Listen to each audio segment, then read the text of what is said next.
ay ng pneumonia, inflammation of lungs. So itong Flunixin, nagpapatigil to sa pagpamamaga ng lungs at gamot ito sa isa itong mabisang gamot kontra sa pneumonia. So ganito, saka yung proper handling natin of injection site, wag natin ganituin, no? Kasi pag ginato natin, may tinatawag tayo dito na sciatic nerve. Pag ginanyan natin yan, baka ma-puncture. Ang location kasi ng sciatic nerve ay nasa sa likod ng femur, no? So yung pa-injection, wag ganyan, no? Ang technique namin dito, hinahawakan namin yung buto ng femur. Ito yung i-feel the femur, tsaka adjacent yan sa baba, doon nakatago yung sciatic nerve. So pag na adjacent nyo sa baba sa likod ng femur, andito na yung sciatic nerve. So hindi nyo na to matatamaan kasi hinawakan na ng yung daliri.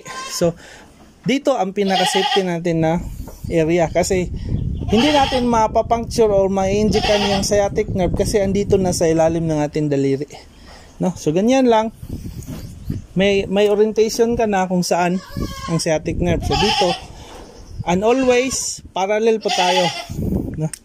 Always pala, ito yung femur, dito nakatago yung sciatic nerve.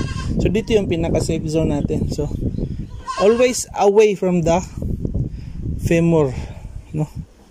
So yan, wag ganyan towards the femur, always away kasi para maiwasan natin yung sciatic nerve, no? So yun yung Flunixin. Ayun. At isa pa, ito ADE, yung injection site na isa dito. Saka mayroon pa tayong injection site sa iba. So dito sa ramp, no? Advisable dito sa ramp na gumamit tayo ng stopper. Kasi pag hindi tayo gumamit ng stopper, baka mag-through and through sa baba. So feel the muscle again sa ramp. Ito yung area. Saka ito, kunting puncture lang, deposit the ADE, no? So rub to desensitize it, no? At saka dito naman tayo sa kabila, no? Ito yung antibiotic natin, no? Feel the femur. Hinawakan ko na yung femur, so adjacent nito sa baba, dito yung sciatic nerve. So yun yung hahawakan ng daliri ko. Ito yung femur, ito na yung area ng sciatic nerve. So I cannot hit the sciatic nerve kasi andito yung daliri ko, no? So pinaka-safety yan dito, no? So tanggalin. So ito na yung iron at saka vitamin B, no? So deposit lang. Hindi ko talaga madadamage yung femur kasi hinawakan ko. Saka ito, bigay din tayo ng antibiotics.